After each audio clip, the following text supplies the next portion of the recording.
नमस्कार दोस्तों, स्वागत है आप सभी का जीके महात्मा जी में। दोस्तों आज हम याद करेंगे संविधान की 12 अनुसूचियां। बिल्कुल छोटा सा प्यारा सा चैप्टर है, ये आपको चुटकियों में याद हो जाएगा। इसे हम ट्रिक से याद करेंगे, बिल्कुल भी रटने की जरूरत नहीं है। तो चलिए शुरू करते हैं फटाफट। देखिए पहली अनुसूची में आते हैं 29 राज्य और 7 केंद्र शासित प्रदेश। ये पहली अनुसूची में आते हैं, यानी कि पहला कार्य क्या किया गया। पहली अनुसूची यानी कि पहला कार्य क्या किया गया कि हिंदुस्तान की प्रगति और विकास के लिए हिंदुस्तान को 29 राज्यों में डिवाइड किया गया और 7 केंद्र शासित प्रदेश बनाए गए ताकि हिंदुस्तान विकास कर सके, भारत विकास कर सके, प्रगति कर सके। तो पहली अनुसूची में क्या हो गया, 29 राज्यों और 7 केंद्र शासित प्रदेशों का उल्लेख किया गया है। नेक्स्ट दूसरी अनुसूची, इसमें पदाधिकारियों के वेतन भत्तों का उल्लेख किया गया है। अब देखिए पीछे हमने देखा था ना कि हिंदुस्तान की विकास और प्रगति के लिए हिंदुस्तान को 29 राज्यों में डिवाइड कर दिया। अब डिवाइड तो कर दिया गया, अब उनको चलाने के लिए, उनको संभालने के लिए पदाधिकारियों की जरूरत पड़ी ना, और उनको वेतन भी देना, उनको भत्ते भी देने हैं। तो पदाधिकारियों के वेतन और भत्तों का उल्लेख किया गया दूसरी अनुसूची में, यानी कि दूसरा कार्य किया गया कि पदाधिकारियों को वेतन दिया जाएगा, भत्ता दिया जाएगा। नेक्स्ट है तीसरी अनुसूची। अब देखिए पद ग्रहण के समय ली जाने वाली शपथ का उल्लेख किया गया है इसमें तीसरी अनुसूची में। अब देखिए हमने पहली अनुसूची में देखा कि भाई इंडिया को, भारत को ना 29 राज्यों में डिवाइड कर दिया गया, पहला कार्य किया गया। दूसरा कार्य किया गया कि पद अधिकारियों को वहां पर लगाया गया ताकि उनको अच्छे से हैंडल कर सके, उनको अच्छे से संभाल सके, चला सके, और इस एवज में उनको वेतन और भत्ते दिए गए। यानी कि दूसरा काम किया गया, पद अधिकारियों को वेतन और भत्ते दिए गए। अब तीसरी अनुसूची में आता है पद ग्रहण के समय ली जाने वाली शपथ का उल्लेख। अब बंदे को टेंशन हो गई कि भाई हमने 29 राज्य बना दिए, वहां पर पदाधिकारी लगा दिए, उनको वेतन दे रहे हैं, भत्ता दे रहे हैं, अगर वो फिर भी भ्रष्टाचार करेंगे तो हम क्या करेंगे। अरे कुछ नहीं करना मेरे भाई, तीसरा कार्य करना है। दो हम कर चुके पहले, अब तीसरे कार्य में हमें क्या करना है, जो भी पदाधिकारी पद ग्रहण करेगा ना, उसे शपथ दिला दो कि भाई हम पूरी ईमानदारी के साथ देश की सेवा करेंगे, बिल्कुल भी भ्रष्टाचार नहीं करेंगे। शपथ दिला दो उनको। तीसरा काम आप ये करो कि पद ग्रहण के समय उनको शपथ दिला दो। तो तीसरी अनुसूची में पद ग्रहण के समय ली जाने वाली शपथ की उल्लेखना की गई है।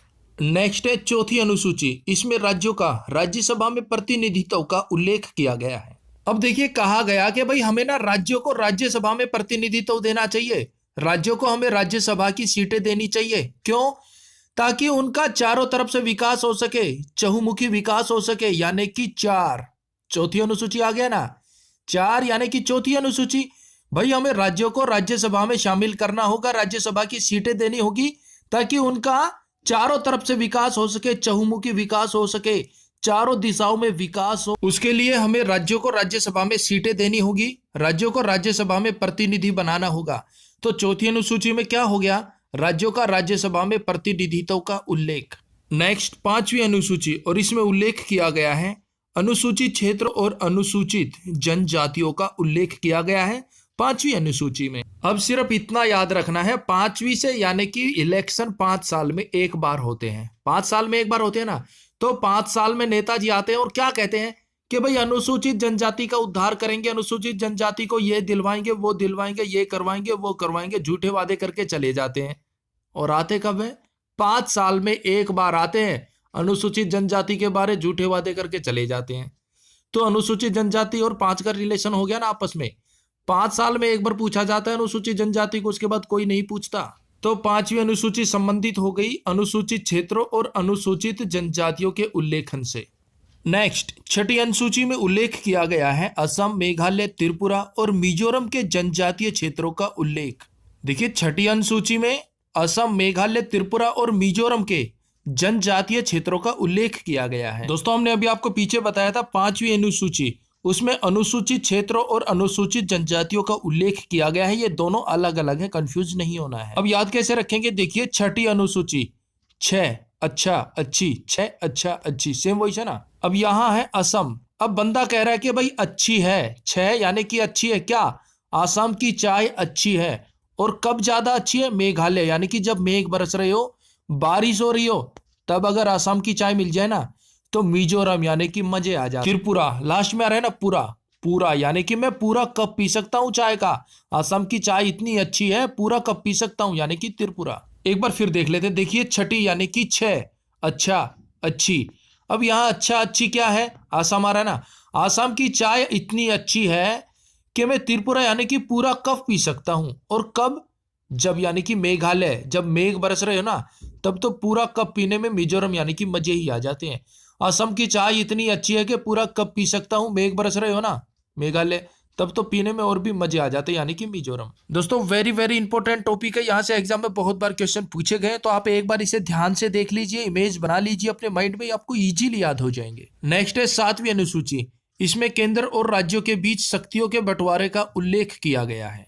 अब देखिए, केंद्र और राज्यों के बीच ना शक्तियों का टकराव होने लगा कि भाई मैं ज्यादा शक्तिशाली हूँ, राज्य कह रहा मैं ज्यादा शक्तिशाली हूँ, केंद्र कह रहा मैं ज्यादा शक्तिशाली हूँ।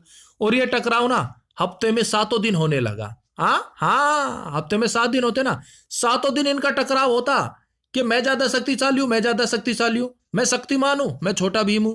तो ये टकराव इनका 7 दिन चलने लगा, यानी कि 7वीं अनुसूची। तो फिर तय ये किया गया कि भाई 7 दिन झगड़ने से तो अच्छा है कि तुम अपनी शक्तियों का बंटवारा कर लो। तो 7वीं अनुसूची में क्या है? केंद्र और राज्यों के बीच शक्तियों का बंटवारा। अब 7 दिन झगड़ने से तो अच्छा है ना कि भाई अपना अपना बंटवारा कर लो। तो 7वीं अनुसूची के तहत केंद्र और राज्यों की शक्तियों का बंटवारा कर दिया गया। अब इस सूची के 3 भाग हैं। पहला है संघ सूची, दूसरा है राज्य सूची और तीसरा है समवर्ती सूची। दोस्तों वीडियो के लास्ट में आपको प्रैक्टिस सेट भी मिलेगा, वो भी आप जरूर सोल्व कीजिएगा। और आपको बता दें, हमारी जितनी भी ट्रिक हम बना चुके हैं ना, उन सभी की प्लेलिस्ट बनाकर हमने हर वीडियो के डिस्क्रिप्शन में डाली हुई है, वहां से आप वो देख सकते हैं। नेक्स्ट है 8वीं अनुसूची, और इसमें 22 भाषाओं का उल्लेख किया गया है। अब देखिए, आपको पता है ना 22 भाषाएं हैं अपनी, और मैं ना 8 भाषाएं बोल सकता हूं। कितनी? 8 भाषा में बोल सकता हूं 22 में से। तो ये बिल्कुल इजी होगा आपके लिए याद करना। टोटल कितनी भाषाएं हैं? 22 है ना। और मैं जो हूं ना, वो 8 भाषा बोल लेता हूं बिल्कुल इजीली। ठीक है। अब आप सोच रहे होंगे यार क्या फेंक रहे हैं सर, 8 भाषा में बोल लेते हैं। अरे भाई सच कह रहा हूं, मैं 8 भाषाएं बोल लेता हूं बिल्कुल फर्राटेदार, फटाफट फटाफट।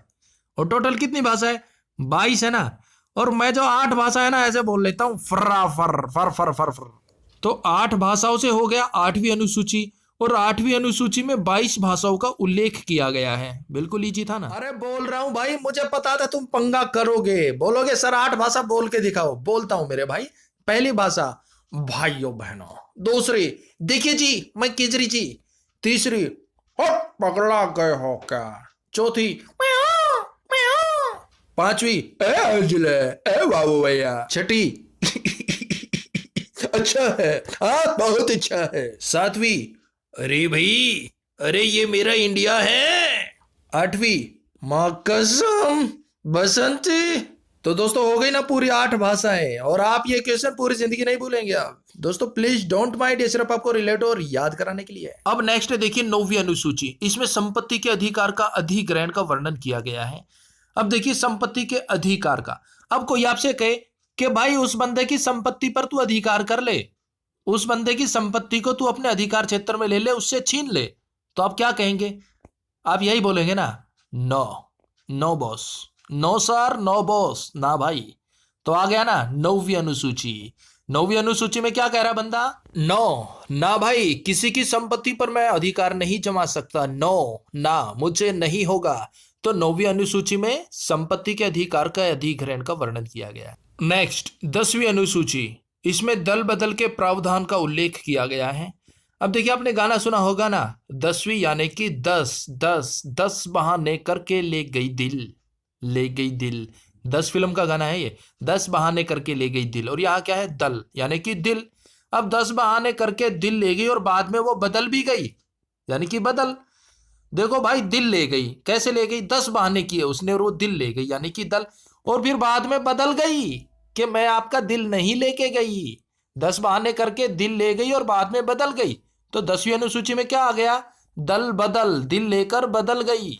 नेक्स्ट 11वीं अनुसूची। इसमें पंचायती राज संस्थाओं का उल्लेख किया गया है। अब देखिए 11वीं अनुसूची से याद आता है 11वीं कक्षा। जब हम 11वीं कक्षा में थे ना, तो पूरी पंचायत बनाकर रहते थे, अकेले नहीं रहते थे, 4 5 6 7 इकट्ठे रहते थे, पूरी पंचायत सी बनाकर रहते थे, एक संस्था में रहते थे पंचायत बनाकर।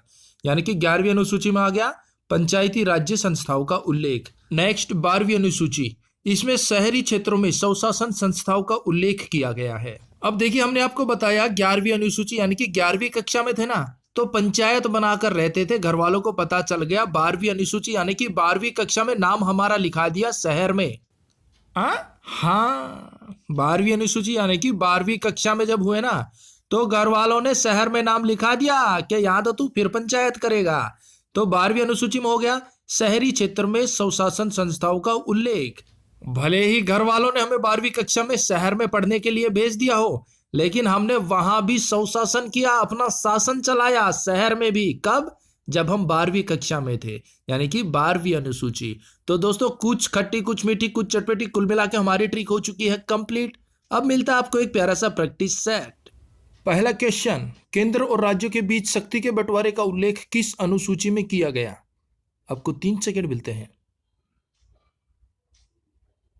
ऑप्शन डी 7वीं अनुसूची में। आपको बताया था ना, केंद्र और राज्य के बीच झगड़ा होता रहता था 7 दिन, हफ्ते में 7 दिन, यानी कि 7वीं अनुसूची।